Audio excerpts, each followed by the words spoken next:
So welcome to lab number 2 in ST1 describing data. So here we're going to talk about data summaries with numerical data, including revising some R code, and then we're also going to look at data visualization.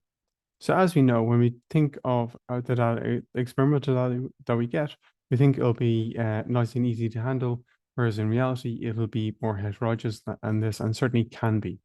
And that's why we always want to start our data analysis with a simple 5-number summary to describe the data in basic forms. And this will tell us a lot about the features of our data.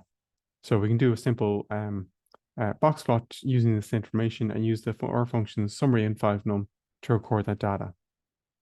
If we have a set of observations like this, we can sort them, number 1, and then easily create a 5-number summary or indeed a semi-leaf plot using this data. We can also identify outliers based on their deviation weight from the 25th percentile and the 75th percentiles based on the interquartile range. So if we have more complex data like this, getting the 5-number summary gives us basic description of the data because we can identify in this data that we have a minimum of 59, a maximum of 77, a median of 66, and then it's easy to pick out the 25th percentile of 65 and the 75th percentile of 70 based on just having the numbers between 66 and 77 and vice versa, 59 to 66 here. So we did note in the theory part that one note for using the function summary of 5num is they use slightly different methods, Tukey and Hinman and Fan methods, to calculate the 5-number summary. Tukey is based on the median of medians or splitting the distribution.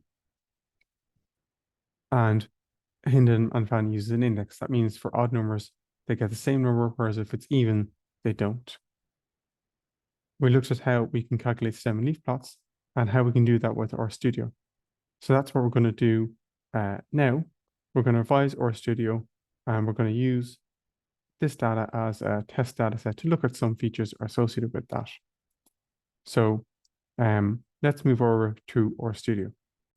So if we take that data, let's call it XX, and we can point to it and put a C command to denote that as a vector of data, and we can look at the structure of XX.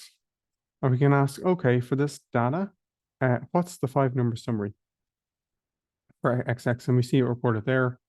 It goes from 5 to 21 with a median of 10.5. If we use the summary function, we'll get the mean as well, which is 11 compared to the median of 10.5. You see the first quartile and third quartile are not almost the same here, but not quite because they have different methods.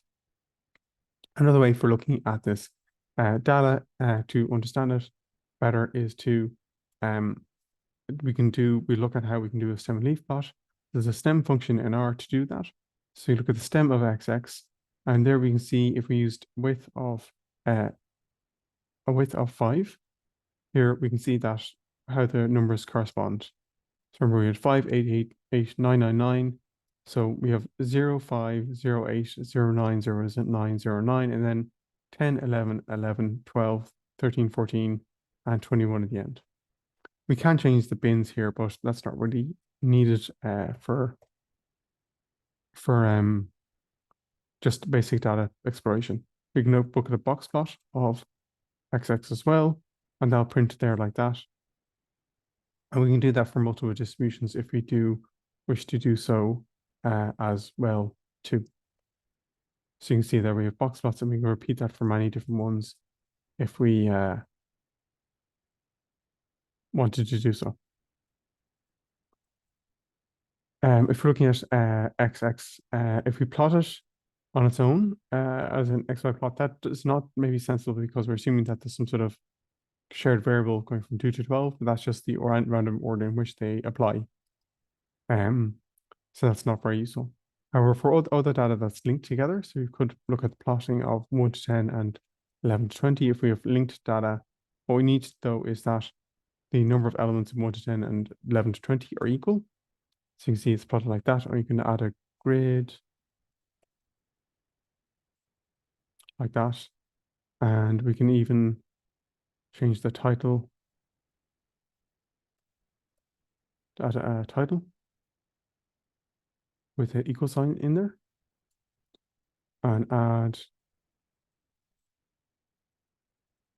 a color if we wish for the dots, and we can make the axis, the text size too bigger if we wish to do so for the points, and indeed change the axis size to be smaller if we wish to do so as well, axis labels.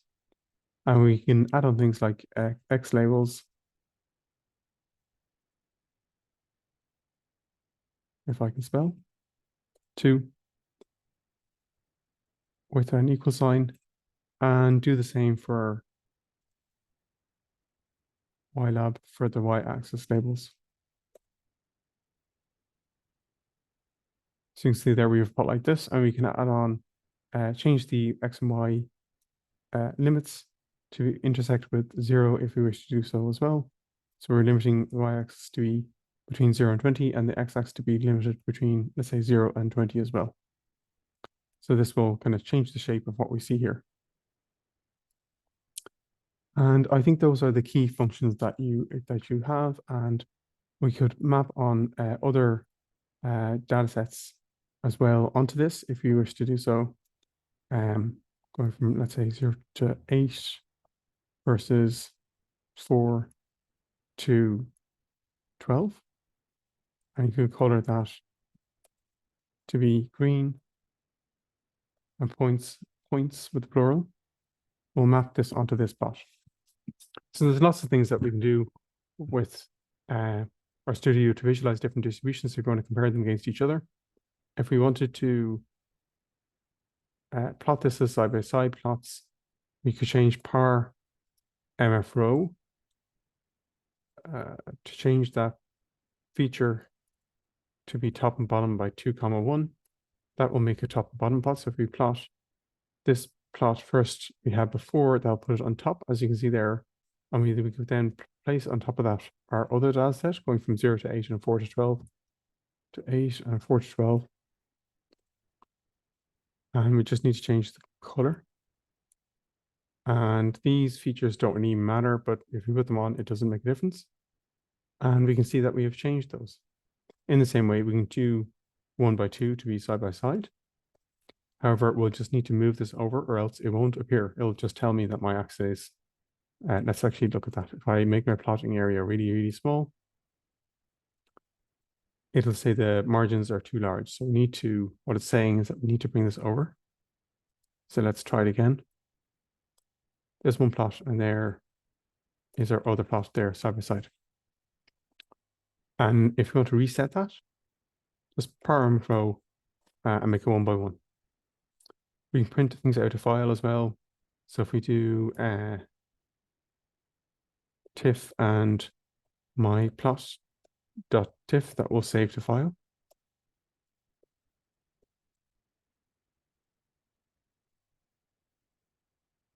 So I'll print this out 1 to 10, and then do dev.off to save it to file. If I don't do dev.off, it will not save to file. I can see there that it's printed out because it is giving me this slightly obscure feedback, but that means that it's worked. So what I can do then is go to my local file folder and search for that plot. So if I look at my plot, I should get something like this. As you can see, it's pretty much the same, but note that the scale of the plot will be slightly different compared to if you plot it in the corner of your screen. So that can be good for automatic feedback on your plot, but this can be good for visualizing what the final result will be like. So let's look at some of the examples here. We're generating a random number, or norm generates random numbers between 3 and 1.5 here. So each time we run this function, we'll get different numbers that appear. And you see that they're always different. So each time we run this and run, oh dear, 5num each time, we'll actually find, we rerun D, that the distributions will be slightly different. Either way, we can plot D as a histogram, might be more informative, and we toggle the breaks on this histogram to be something that's very few, like 4. That scales the estimate. So if you do 2, it'll do 1 more than that because it should be more. If we change that to high value, oh, not a high value, I was going to use 19, it'll add in more breaks. But if you change it, say, to a higher value, slightly higher value, it's rounded, so it won't actually change. Of course, you can use an excessively high value, but that really doesn't give a nice shape. So that's how you can try different numbers of binning effects to see the distribution. There's the density function as well. Looks at the density points if you want to plot it as a smoothed curve, depending on the bandwidth you use. And then we have, if you have a box plot, you can add a grid on top using the plus. Let's say you can add a grid on top of here with a plus sign. So plus grid. So you can see the grid is mapped on there. And those are the main features. I know there's multiple different functions we can use for plotting it as well. PNG, JPEG, BMP, PDF. There's many different ones. So you can try these questions using your R code. Remember the R code for n choose k is choose. So 6 choose 4 is written in this manner to give us our value of 15. Okay, so if we look at question 12, we have a bunch of virus particles that we're looking at. And what we can do is use write, so there's code written here already, but let's look at how we do it afresh. So we have the particles written there. So we can write this out as a vector and look at maybe a summary of the particles to see what's inside there with the y. See there it ranges from 88 to 309 with a mean of 176. And then we can use the sem function to do a stem and leaf plot of our particles. So you can see there a stem and leaf plot, which is just one major mode. But let's also draw a box plot of the particles too, which kind of is consistent with that as well. However, there does appear to be one outlier. So if you look at the interquartile range, IQR for the particles, it's 49.5. So if you measure 1.5 times that, we get 74.25. And we go back to our 5 num values.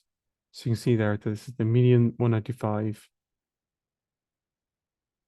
So 195 plus this would suggest that this is an outlier because it exceeds this value. We can extract that directly from this vector for 5 num by selecting, by selecting element 4 with square brackets like that. So that's our threshold for outliers. At the other end, we can see there's no outliers, and we can compare that by looking at ones that are below this value, minus 1.5, below 71.5, and there's none there. The lowest value is 88. So that satisfies the basics. We can also use ggplot to look at this as well.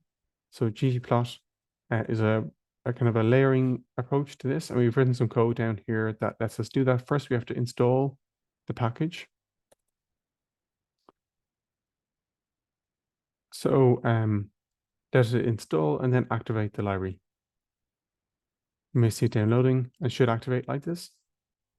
So what this is doing, instead of having particles as a vector, we now have to put it as a data frame, which just means that it's an ordered list. If we try running this code without it as a data frame, it will be confused. So we need this to be a data frame.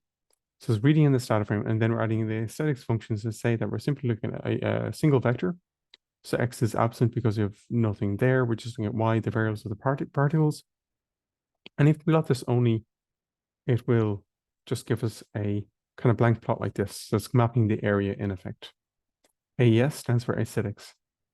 So then we can add on different things. We can add on jitter, which adds on points that have a transparency value of 0.3, and the jitter area over where they're spread is 0.2.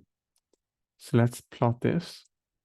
And you see that the points are on there. And if we change the width to be really narrow, 0.01, and the alpha to be high, the transparency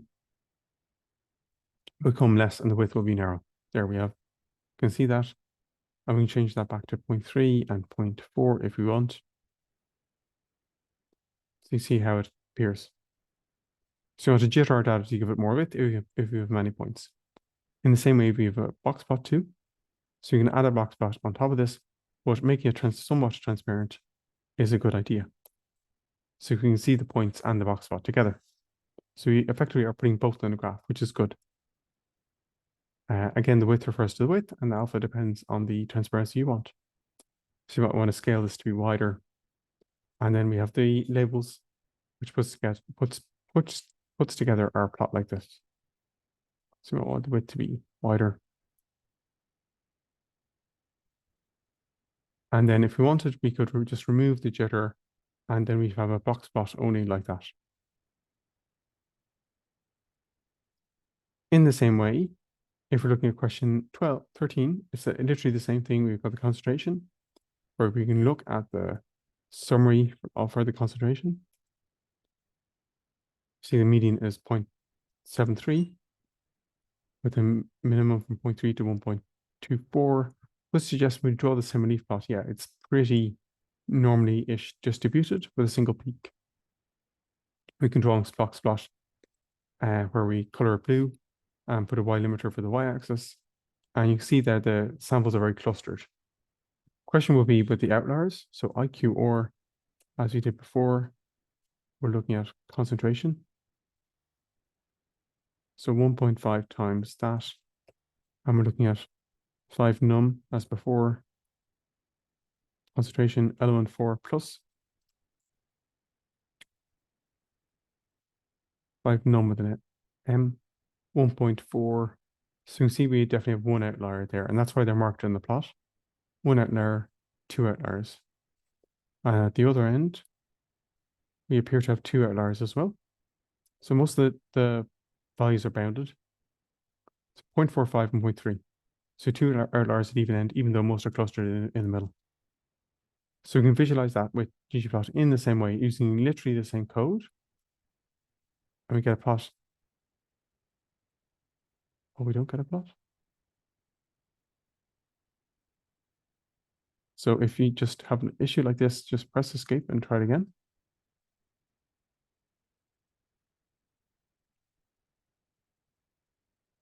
So the issue here is that I'm missing a round bracket here. So we have one for aesthetics, one for the data frame, which is missing. So we can fix that. This should work now. There we go. That's our plot showing the jitter, where we have essentially actually have arguably even 3 or 4 groups here. So this is something we'd have to look at further. In the same way, we can do this for a bigger sample of the infected and uninfected cattle. So we can create those different groups as given below. So create the infected and uninfected. There.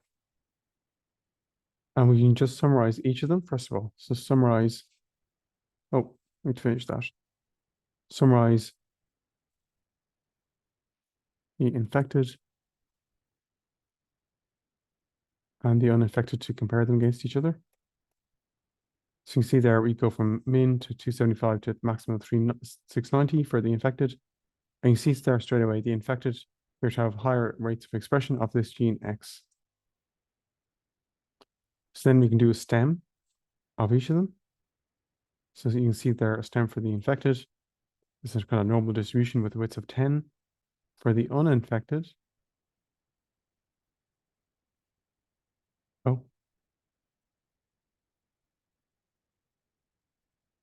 we can see there that we have widths of 5. So we need to change this bit. So we can rescale it. So 2 will make it wider, which is not really useful. So we want to reverse. We want 0.5 to scale it in the other direction. So you can see now we have widths of 10 again, which means you can compare it against the infected more easily. So you see there we have 2 distributions that are kind of normally shaped, which it can be useful. We can plot them together, but I think we want to contrast them here. So we can do a box plot of the infected and the uninfected. And there we can see them there together. Do a grid for more easy comparison. So you can see that there may be visually a difference, and we could compare those 2 groups then subsequently. We can also write that in ggplot to compare them together, but note that we need to put a data frame together of these two groups. So for the data frame, we're basically going to put infected and uninfected together. If we do that just with the simple data frame, this will create issues because there's an unequal number of elements, 20 and 30 in each of them. So you actually have to put them together as a single element within the data frame and then put in labels where we have repeat infected 20 times. And then we also repeat uninfected 30 times.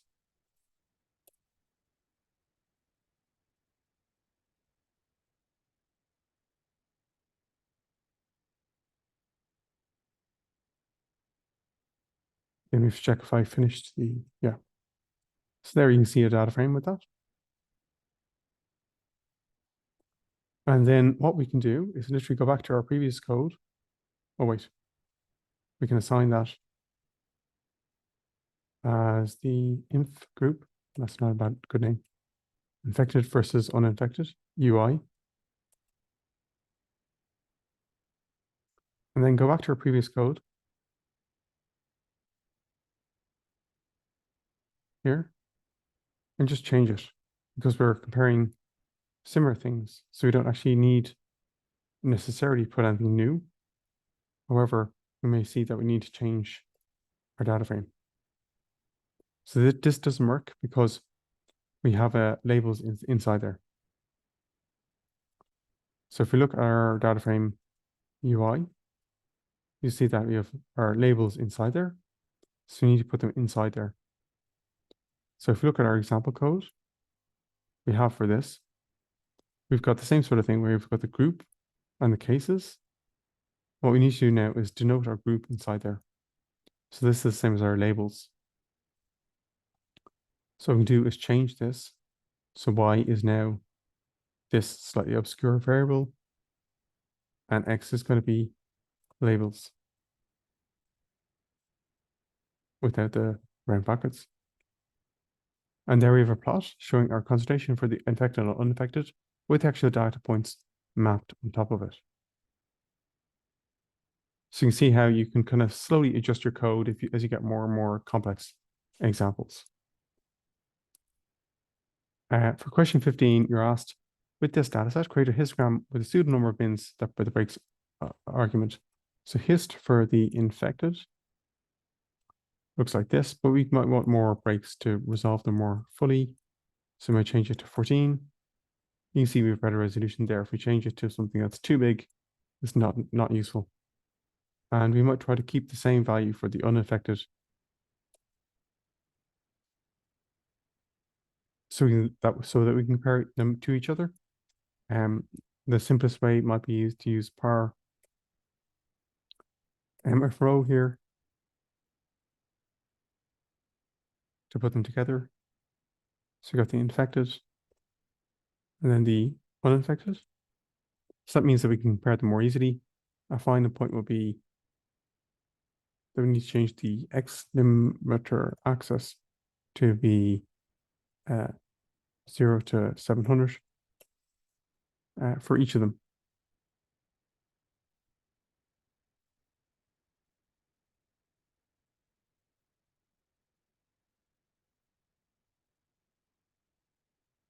So now we have a more easy way of comparing them against each other because they're on the same scale. And there's examples there for you as well. If you log scale and exponential scale, so we take the same ones.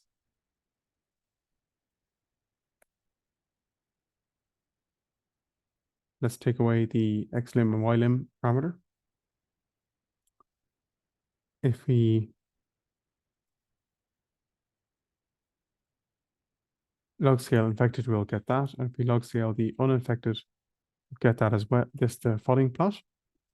So now you can see that it's quite different. So if you go back here, before they're clearly infected was a single distribution with an outlier, the uninfected maybe two groups. But now you see that it's not quite as clear cut.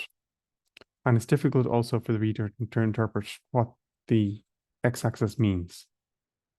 If we go at the other extreme and create an exponential, This is what we get for the infected. And this is what we get for the uninfected. So you can see there, taking an exponential of these kind of values does not make any sense at all. So that's what I meant in terms of data transformations, that has to make sense. We don't need to transform this data at all because we have informative distributions already.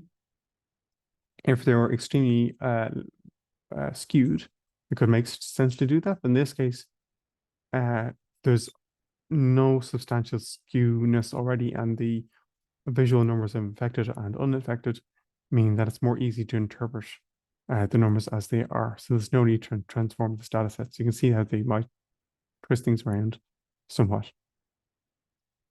So that concludes this part of Lab 2, where we looked at data summaries and in terms of numerical forms and visual forms. And we can explore any questions you have on these in the lab itself in due course.